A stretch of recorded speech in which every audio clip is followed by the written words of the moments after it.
자, 오늘 함께 나눌 말씀 제목은 이해하려고 하면 오해가 생긴다 라는 제목으로 함께 말씀을 나누려고 합니다. 에서는 그동안에 어떤 속상한 마음이 있었겠습니까?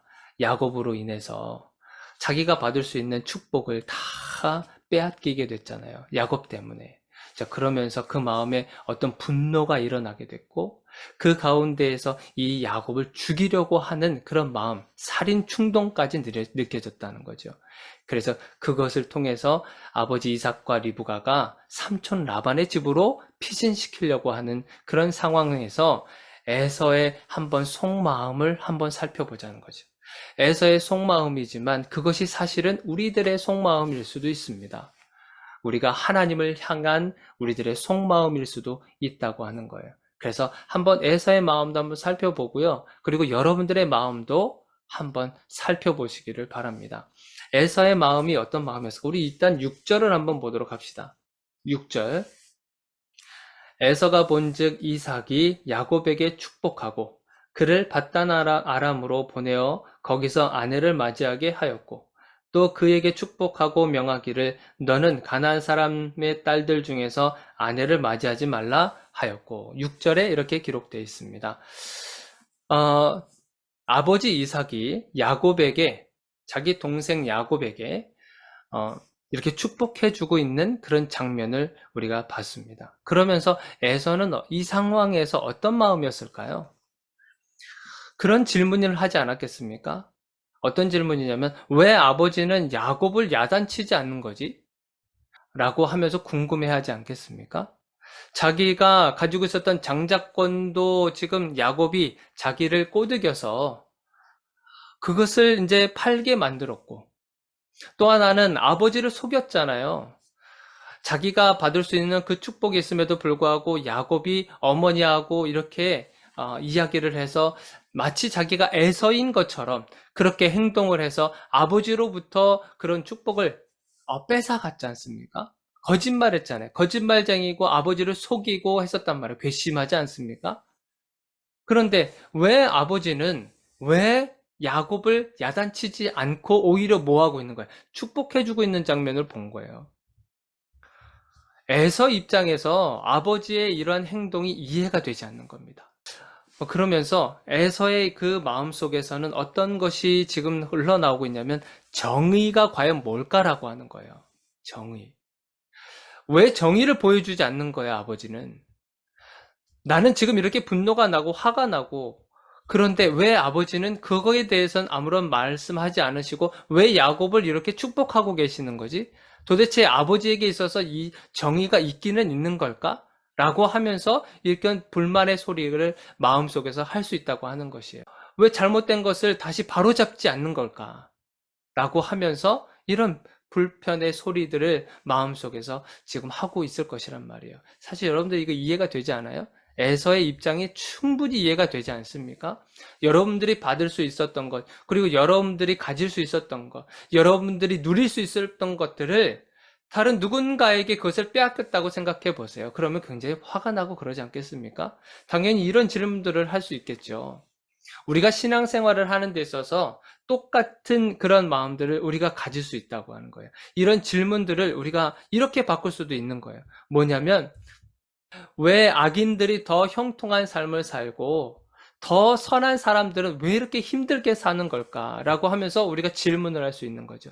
정직한 사람들이 오히려 욕을 먹고 더 어려운 생활을 하고 있는 것을 보면서 우리가 그런 질문들을 할 수 있다는 거예요. 하나님 과연 살아 계시는 건가? 하나님이 정말 살아 계시면 이렇게 되면 안 되는 것 아닌가? 라고 하면서 우리가 그런 질문들을 할 수 있다고 하는 거죠. 너무 불공평한 이 세상을 바라보면서 인맥도 있고 돈 있고 권력을 가지고 있으면 오히려 더 잘 사는 세상이 만들어진 것을 보면서 우리가 불편해할 수 있다고 하는 거예요. 내가 하나님을 잘 믿고 있는데도, 내가 말씀을 잘 순종하며 따라가고 있는데도, 내가 정말 선하고 그러한 삶을 살아가는데도 불구하고 왜 이렇게 삶이 어렵고 힘든 삶이 여전히 지속될까? 라고 하면서 우리의 삶을 이렇게 한탄의 소리를 할 수 있다고 하는 것이에요. 그러면서 하나님께 묻기도 하는 거지 않습니까? 하나님, 왜 제 삶이 왜 이렇게 되는 겁니까? 저 하나님 말씀 잘 듣고 예배도 잘하고 헌금도 잘 내고 하는 그런 가운데서 왜 내 삶이 이런 일들이 벌어집니까? 라고 하면서 하나님께 따져 묻기도 한다고 하는 것이에요. 이것이 단지 에서의 심정이고 또 우리의 심정일 뿐만 아니라 성경에도 그러한 심정을 가진 사람이 있었어요. 하나님의 선지자라고 말한 하박국 선지자가 마치 이러한 생각을 가진 겁니다. 하박국 선지자가 뭐라고 했냐면 하박국 1장 13절에 보면 이런 말씀을 하고 있어요. 하박국 1장 13절에 주께서는 눈이 정결하심으로 하나님에 대해서 찬양을 하고 있는 거죠. 하나님은 눈이 정결하신 분입니다. 악을 참아보지 못하시며 악을 하나님께서 그것을 그냥 내버려 두지 하실 분입니다. 라고 하면서 패역을 참아보지 못하시거늘 패역한 것을 주님께서는 참아보지 못하시는데 어찌하여서 거짓된 자들을 방관하시며 악인이 자기보다 의로운 사람을 삼키는데도 잠잠하십니까? 하박국 선지자가 하나님 앞에 이런 이야기를 하는 거예요. 이게 뭐냐면 유다 백성들을 징계하기 위해서 바벨론 국가를 사용하시고 있거든요. 여러분들 바벨론은 하나님을 모르는 족속들이에요. 하나님을 알지도 못하고요. 하나님을 오히려 비방하고 있었던 그러한 나라입니다. 그런데 유다 백성들을 징계하는 도구로 지금 바벨론을 사용하고 있는 것을 보면서 하박국 선지자가 하나님 도대체 하나님의 정의가 무엇입니까? 라고 되묻고 있는 거예요.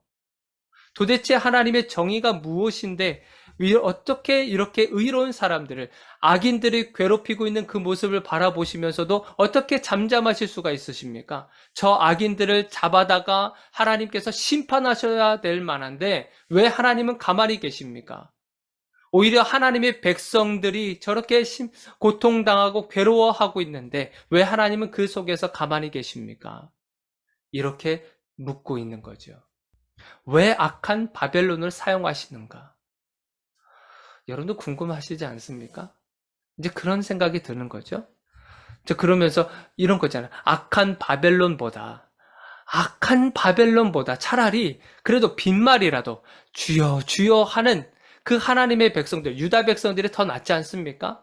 하나님을 아예 모르는 백성들보다 그래도 하나님을 그래도 빈말이지만 그래도 주님 주여 주여 하면서 외치는 그들이 그래도 오히려 더 의로운 자들이 아닙니까? 라고 생각할 수 있는 거예요. 왜 하나님은 바벨론을 유다 백성들을 징계하시는데 도구로 사용하시냔 말이죠. 그러면서 이 유다 백성들이 괴롭고 고통당하는 그 모습을 바라보면서 왜 하나님은 잠잠히 계십니까? 라고 하박국 선지자가 물어보는 거예요. 하나님께 따져 묻고 있는 거예요. 여러분 하박국을 한번 여러분들이 오늘 예배 마치시면 다시 한번 읽어보세요. 거기에 하나님의 마음이 담겨져 있습니다. 하박국 선지자의 말을 다 듣고 나서 하나님께서 그 선지자에게 말씀을 하시잖아요. 내가 악을 가만 놔두지 않을 거다. 바벨론 국가도 엄청난 그러한 심판을 할 거다라고 하는 것을 낱낱이 기록하고 있습니다. 하나님은 악을요, 그냥 내버려 두지 않으십니다. 우리가 봤었을 때 그냥 내버려 두는 것처럼 보이지만 하나님은 하나님의 때가 찼었을 때, 그때가 찼었을 때 분명한 심판을 보여주신다고 하는 거예요. 우리는 하나님의 생각과 마음을요, 우리가 충분히 다 이해할 수 없습니다. 우리가 성경 66권을 다 암송한다 할지라도 하나님의 모든 것을 다 알 수가 없어요. 하나님의 생각을 알 수도 없고 하나님의 마음도 우리가 충분히 이해할 수 없습니다. 만약에 하나님의 모든 역사를요, 하나님의 모든 역사하심을 인간이 이해할 수 있다고 한다면 한번 생각해 보세요. 하나님께서 하신 모든 일들을 인간이 가지고 있는 어떤 정보와 어떤 지식과 어떤 과학적인 증명을 따라서 어떤 경험을 통해서 만약에 이해가 된다고 생각해 보세요. 그러면 하나님은요, 더 이상 하나님이 아닙니다. 그냥 인간보다 하위 개념에 속해 있는 그런 신에 불과한 거예요. 인간의 그 어떤 것으로 이해가 가능하다면 하나님은 더 이상 우리가 따라가야 할 그런 하나님이 아닌 거예요. 하나님을 우리가 다 이해할 수 없기 때문에 우리가 하나님을 하나님으로 고백할 수 있는 것입니다. 이와 마찬가지인 거예요. 에서는 아버지 이삭의 마음을 다 이해할 수 없습니다. 이삭이 참 이렇게 다정하게 에서에게 하나 둘 차근차근히 설명을 해줬으면 어땠을까라고 하는 그런 아쉬움도 참 들어요. 그런데 이 장면 속에서 보면 에서는 이삭의 마음을 다 이해하지 못합니다. 이해할 수도 없겠죠. 이미 자기 안에 모든 분노가 쌓여져 있고 모든 억울함이 다 가득한 상태에서 아버지의 마음을, 저 상황을 이해할 수가 없는 거예요. 그렇다고 한다면 이해할 수 없는 그런 상황 속에 우리가 이렇게 접할 수 있는 그런 상황이 있잖아요. 그런 가운데에서 우리가 할 수 있는 일은 무엇이겠습니까? 그것은 하박국 2장 20절에 그런 표현이 있습니다. 오직 여호와는 그 성전에 계시니 온 땅은 그 앞에서 잠잠할지니라. 뭐라 그래요? 그 앞에서 잠잠할지니라. 기도하는 가운데 우리가 이해할 수 없는 그런 상황에 도래했었을 때 우리는 그 상황을 다 이해하려고 애쓰는 게 아니라 그 상황 속에서 하나님은 어떻게 역사하시는가, 그것을 잠잠히, 우리가 잠잠히 있다 그래서 아무것도 하지 않는 것이 아니라 기도하는 거죠. 이 상황 속에서 하나님이 어떻게 이것을 이끌어 가실 것인지, 그것을 기도하는 것을, 기도를 통해서 잠잠히 그 상황을 보기만 하면 된다는 거예요. 우리가 할 일은 그것입니다. 우리가 모든 것을 다 이해할 수 없는 그런 상황 속에 있었을 때 우리가 할 수 있는 것은 잠잠히 하나님의 일하심을 기다리는 겁니다. 기도를 통해서, 기도하는 것을 통해서. 자, 그런데 그것을 하지 못하고 에서가 또 다른 행동을 하게 됩니다. 에서가 아버지 이삭이 왜 그랬을까? 그것을 잠잠히 그렇게 살펴보지 못하고, 성격상으로도 그랬어요. 그것을 잠잠히 이해하지 못하고 에서는 또 다른 계획을 펼칩니다. 자, 아버지의 그 행동을 유심히 살펴보고 나서 아버지의 행동을 이해하려고 애쓰다가 결국에는 또 다른 계획을 펼치고 있는데, 그 말씀이 우리 한번 보세요. 자, 8절을 한번 보세요. 에서가 또 본즉 가나안 사람의 딸들이 그의 아버지 이삭을 기쁘게 하지 못하는지라. 자, 반복되는 구절이 있습니다. 6절에도 반복되어 있고요. 8절에도 있는데, 그게 뭐냐면 6절에 보니까 에서가 본즉, 그렇죠? 8절에 보니까 에서가 또 본즉 그래요. 그러니까 이것은 뭐겠습니까? 아버지 이삭의 행동을 지금 유심히 살펴보고 있는 거예요. 왜 이런 행동을 하셨을까라고 궁금증을 가지면서 계속 유심히 살펴보고 있는 거예요. 그러면서 어떤 결론에 도달했냐면, 아버지 행동을 보니까 문제가 누구에게 있다는 거예요? 자기에게 있다는 겁니까? 아니면 아내들한테 있었다는 거예요? 한번 8절을 다시 한번 보세요. 에서가 또 본즉 가나안 사람의 딸들이 그의 아버지 이삭을 기쁘게 하지 못하는지라.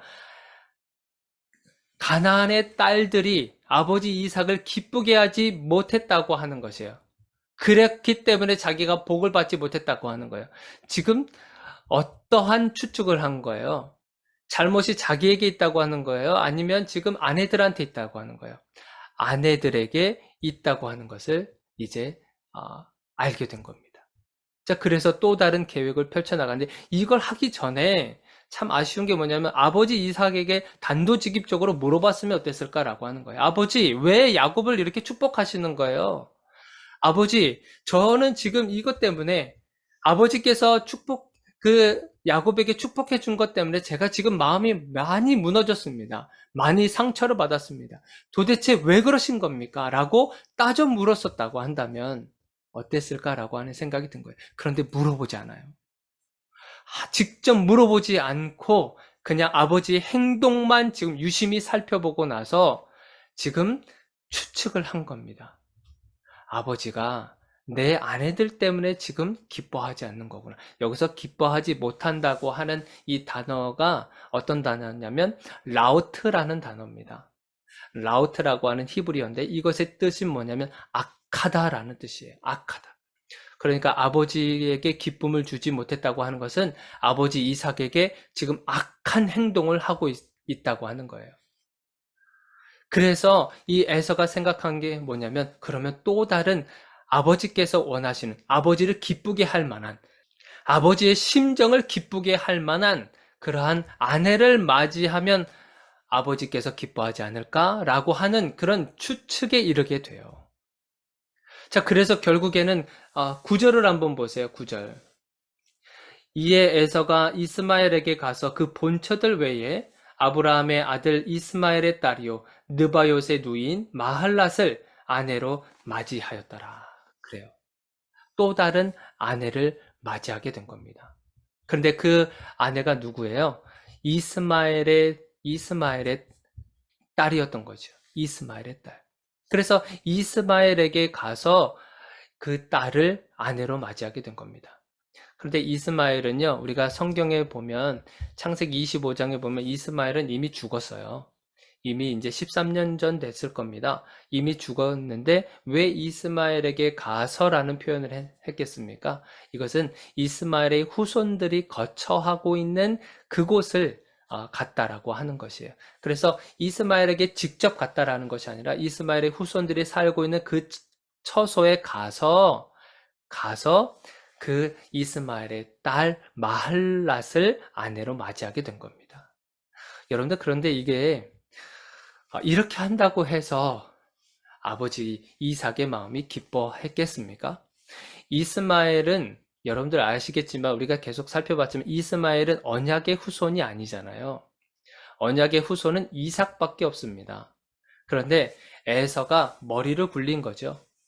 아브라함의 씨가 있는 그 아내를, 자매를 아내로 맞이하면 되겠구나라고 하는 거예요. 그래서 아브라함의 씨가 있는 이스마엘을 찾아간 거죠. 이스마엘의 후손들이 있는 거처로 찾아간 거예요.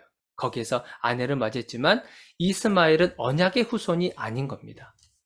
자, 그리고 또 하나는 에서에게는 이미 2명의 아내가 있지 않습니까? 2명의 아내가 있는데 또 다른 아내를 맞이하게 된 거예요. 또 다른 아내를. 아무리 인간적인 방법을 동원한다 그래서 하나님의 뜻이 바뀌겠습니까? 하나님의 뜻은 바뀌지 않습니다. 아무리 인간의 방법을 동원해서 최대한 선하게 한다 그래도 어떠한 전략을 짜서 이렇게 하면 되겠지라고 하는 그 마음을 가지고 아무리 애쓴다 그래도 하나님께서 한번 정하신 그 뜻은 절대 바뀌지 않습니다. 에서가 그런 거예요. 아버지 이삭의 마음을 돌릴 수 있는 방법은 이것밖에 없구나. 아버지의 그 행동을, 자기가 이해할 수 없는 그 행동을, 그것을 이해하려고 애쓰다 보니까 결국에는 이러한 아버지에 대한 오해를 갖게 된 거예요. 그래서 결국 그것이 행동으로 나타난 게 된 겁니다. 이해하려고 애쓰다 보니까 오해가 생긴 거죠. 말씀을 정리하려고 합니다. 여러분 신앙생활을 하는 가운데서요, 우리가 이해하지 못할 그런 상황에 마주쳤을 때가 많이 있습니다. 도대체 하나님 이 상황에서 도대체 왜 나에게 이런 상황을 주셨습니까? 이해하지 못할 그런 상황에 마주쳤을 때 여러분들 우리가 하려고 해야 되는 것이 뭐냐면 이해하려고 애쓰지 말라는 거예요. 너무 이해하려고 애쓰다 보면 결국에는 오해만 생기게 된다는 거예요. 이해하려고 모든 것을 동원하고 사람을 동원하고 지식을 동원하고 경험을 동원하고 뭔가를 총동원해서라도 이 상황을 이해해 보려고 하는 그 순간에 오히려 더 복잡하게 만들어지는 거예요.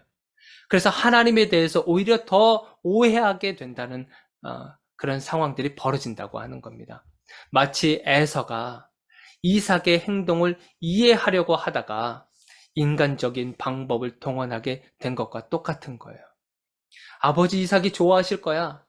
아버지 이삭이 내 아내들이 그 이삭을 아버지를 기쁘게 하지 못했으니까 기쁘게 할 만한 아내를 맞이하면 아버지도 좋아하실 거야. 라고 하면서 잘못된 추측에 이르게 되는 거죠. 여러분, 이런 상황이 우리들에게 벌어졌을 때 우리가 할 수 있는 그 상황 속으로 하나님을 모셔드리는 거예요. 하나님을 모셔드리는 그 방법은 뭐겠습니까? 기도인 겁니다. 내가 이해할 수 없는 그런 상황에 도래했을 때 그 상황 속에 하나님을 기도를 통해서 모셔드리는 거예요. 하나님, 이 상황 도대체 제가 이해할 수가 없겠습니다. 제 이성으로는 도대체 이것을 이해할 수 없사오니 하나님께서 이 상황을 개입하여 주셔서 하나님의 방법이 과연 어떤 것이었는가 하나님 저를 통해서 알게 해달라고 그렇게 하나님을 모셔드리는 거예요. 그래서 조급한 마음이 아니라 하나님이 어떻게 일하시는가 그것을 잠잠히 지켜보는 거예요. 이거 되게 어렵겠죠? 어렵습니다. 당장에 그냥 인간적인 방법을 동원하고 싶죠. 당장 지금 전화번호를 눌러서 사람들한테 도움을 청하고 싶겠죠. 당연히 그러고 싶은 마음이 있을 겁니다. 이해하지 못하고 점점 시간은 다가오고 조급한 마음이 계속 생기고 그런 마음을 우리가 그 상황을 하나님께 올려드리면서 하나님 제 마음이 자꾸만 조급해집니다. 제가 이제 성전 마련을 하면 이제 기도하는 가운데서 가끔 그래요. 그런 마음이 생길 때가 있습니다. 그러면서 그 상황 속에 하나님을 이제 자꾸 이제 모셔드리는 거죠. 하나님, 제 마음이 이렇게 또 조급한 마음이 생깁니다.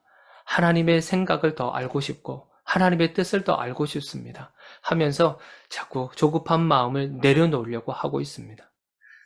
자, 그러는 가운데 그래서 하나님께서 잠잠히 지켜보기를 원하고 계시는 겁니다. 그래서 시편 46편 10절 그런 말씀이 있어요. 시편 46편 10절에 이르시기를 너희는 가만히 있어 내가 하나님됨을 알지어다. 내가 하나님됨을 알지어다. 너희는 가만히 있으라는 거예요. 여러분 가만히 있을 수 있으시겠습니까? 우리가 이해할 수 없는 그런 상황 속에서 한번 말씀을 믿고 한번 도전해 보자고요. 하나님께서 과연 이 상황을 어떻게 이끌어 가실까 하면서 이번 한 주간 우리가 이해할 수 없는 그런 상황 속이 만약에 다양한 방법으로 그 상황이 연출이 될 수 있어요. 그런 상황이 도래했을 때 여러분들 잠잠히 그리고 그 가운데 기도를 통해서 하나님을 모셔드리는 가운데 하나님이 어떻게 역사하시는지 그것을 경험해 가시는 한 주가 되기를 주님의 이름으로 축원드립니다. 자, 기도하겠습니다.